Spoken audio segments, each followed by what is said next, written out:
We're seeing Pakistan now once again attempt to internationalize Kashmir. When you were President General Musharraf, when there were speeches in the United Nations General Assembly, we'd seen Pakistan go off the Kashmir rhetoric, say what it had to but not mention the word Kashmir, because Kashmir would be discussed bilaterally.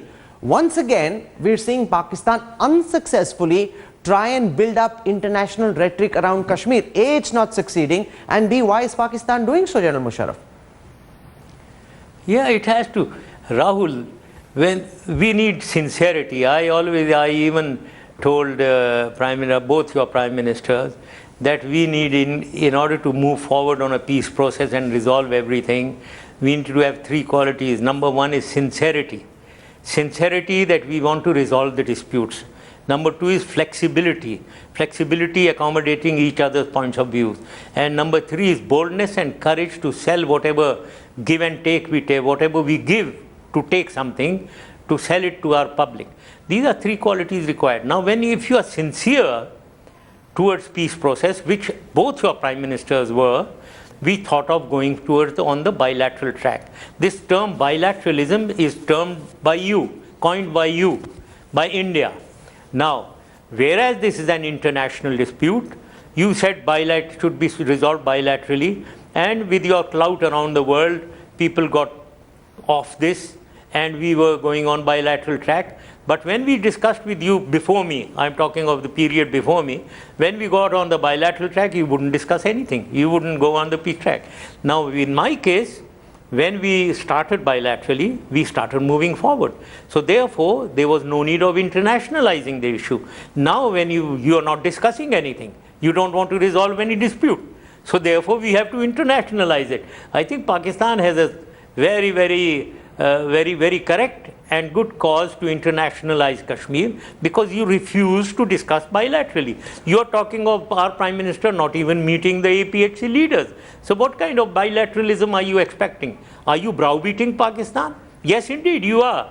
Prime Minister Modi and India today is in an aggressive stance to browbeat Pakistan, not understanding that Pakistan does not get browbeaten. It is against our blood, against our genes. We will not be browbeaten.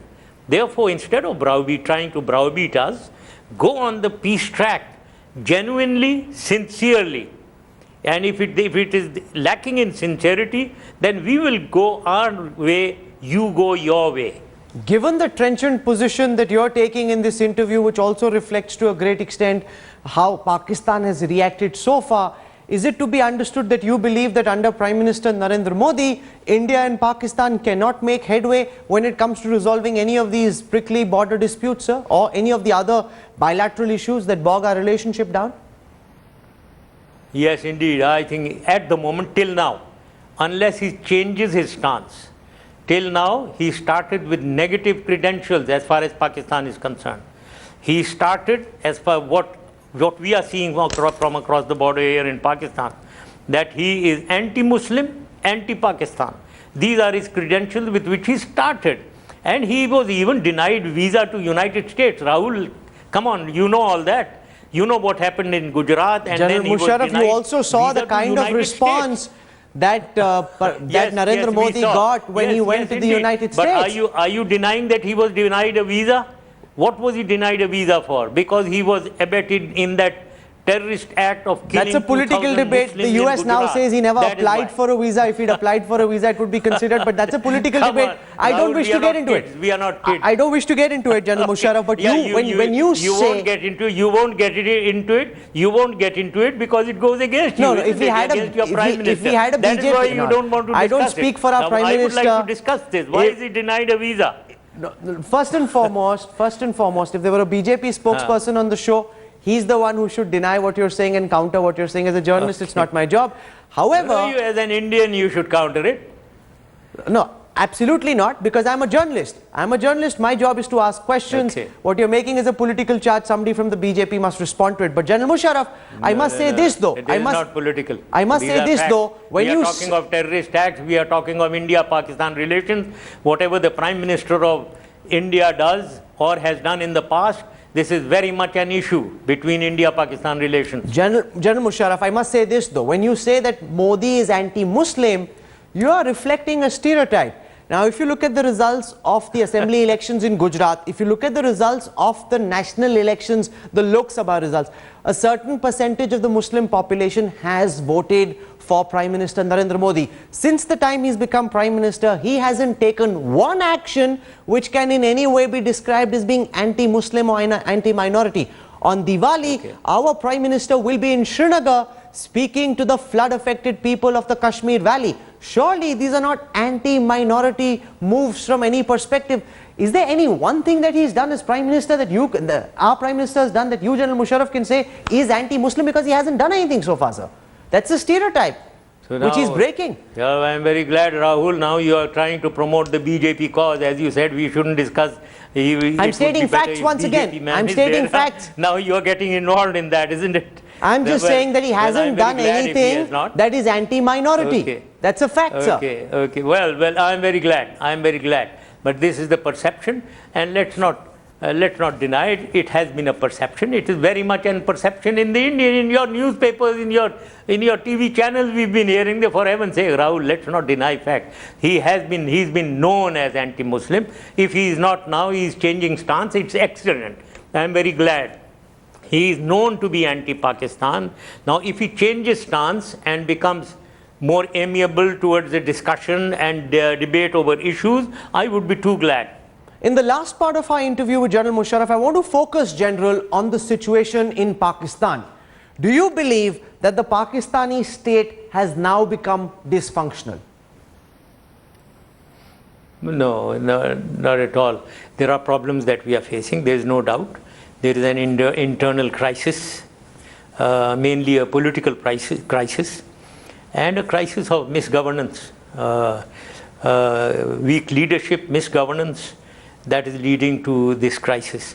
However, I, having led this country for about 9 years, I know that this country has all the potential, it has all the resources. The only thing it lacks is governance. So I think if we can change this, restructure, carry out major reforms and restructuring, I have no doubt that all our problems will be gone. Would it be fair to say that after the Qadri Imran Khan agitation, the Pakistan army has once again come center stage? The wings of the Prime Minister and his government have been cliffed, and General Raheel Sharif as army chief is once again, where the army has always been in Pakistan's politics, front and center stage, taking all the important decisions, even though you have a notional Prime Minister. Is that a fair assessment, sir? No, I think to an extent it is. If you are trying to indicate Pakistan army, yes indeed, has a role in Pakistan. Every country has its own environment, has its own compulsions. In Pakistan, the military plays a critical role. That doesn't mean that it would like to take over and run government. It does in the past, whatever examples of military government or takeovers are, it is because of misgovernance by the civil administration or the so-called political, the so-called democratic process that has been going on in Pakistan. So therefore the military has a role to play, there is no doubt. It has always been in the center stage, it has a role to play, but that doesn't mean that they would like to ignore the government or to bypass the government. The government, if it gives policies, Pakistan military follows the policies that is given by the government. Now, that is not correct. General Musharraf, where do you see yourself fitting into the current political situation in Pakistan? Do you as former president believe that your political innings is over, or is there a part of you, General Musharraf, that still believes that you will one day return and lead Pakistan? Rahul, let me honestly, very, very honestly tell you that I have led this country for 9 years, 10 years. I have, believe me, I have not an iota of ambition to be a leader again, to be the President or Prime Minister of Pakistan. All that I very sincerely believe within myself, with conviction, with honesty, that this country must be run well. It has all the potential and all the resources. And when I say the country, the people, the welfare of the people and the development of the state of Pakistan must be done by the government. And if it is not being done, and the people are today feeling miserable, their condition is going down by the day, and there is no development activity going on in Pakistan, my desire is that something has to be done to change this. And what do you think should be done, General whoever Musharraf? does it, my backing will be there. Who can do it? What do you think needs to be done? What do you make of Imran Khan and Qadri? Yeah. Well, I'm not going to comment on people. I wouldn't like to comment on people. There are a lot of brilliant people in Pakistan. There are a lot of honest people in Pakistan. Unfortunately, our democratic process has not thrown up those honest, those brilliant people into governance, and therefore the misgovernance. Now we have to do something, and when you are asking me what to do, we have to carry out major reforms, major restructuring. And that has to be done. And we must find out ways of doing it, and we must find out who can do it. So I'm not going to comment on who exactly is the person to be nominated to do this, but it has to be done. That is the desire of the entire nation of Pakistan. So are you trying through the army to secure a deal so that you can go to Dubai or to New York like you helped Nawaz Sharif leave when you were in charge, or do you wish to stay in Pakistan, sir? Rahul, I came to Pakistan when knowing very well what will happen to me, knowing very well that I'll have to face all these cases in the courts. So I came back. So I'm not a person who's scared and running away. I had to take a decision. Is it that I'm never going to come back to Pakistan?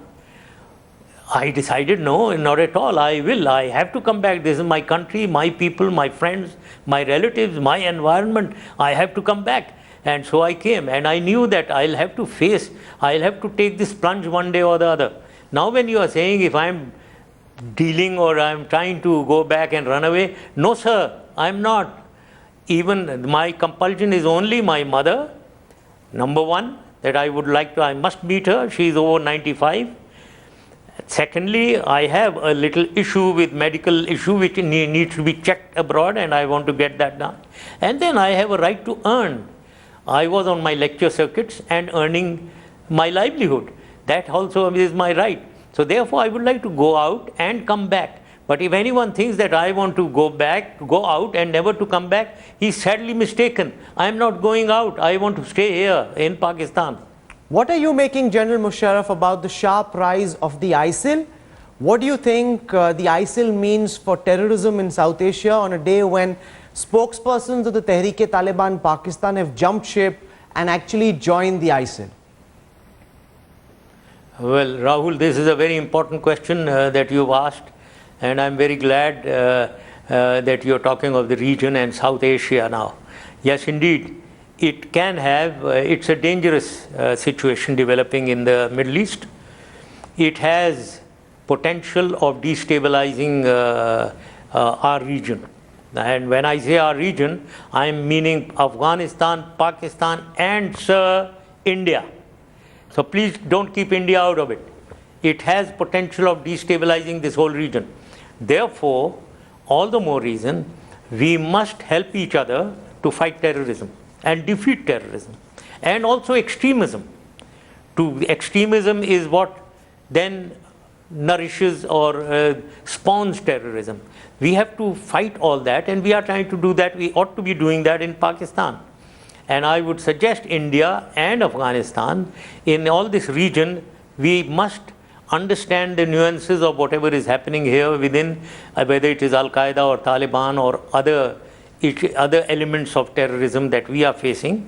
And then where ISIS stands, or IS stands, they certainly have an agenda which will not be very much in favor of any country of the region. We should analyze this, and we must not weaken each other to be able to confront when the fallout of this IS comes into our respective areas. General Pervez Musharraf, for joining us from Karachi, for sharing with us your thoughts, for taking the tough questions and giving your answers, and people will make what they will of the responses that you've given, but you've taken the questions, never flinching from any question and responding like a commando does. Thank you very much, General Pervez Musharraf, for joining us on Thank you. Headlines today, and we wish you a very happy Diwali. Thank you, sir.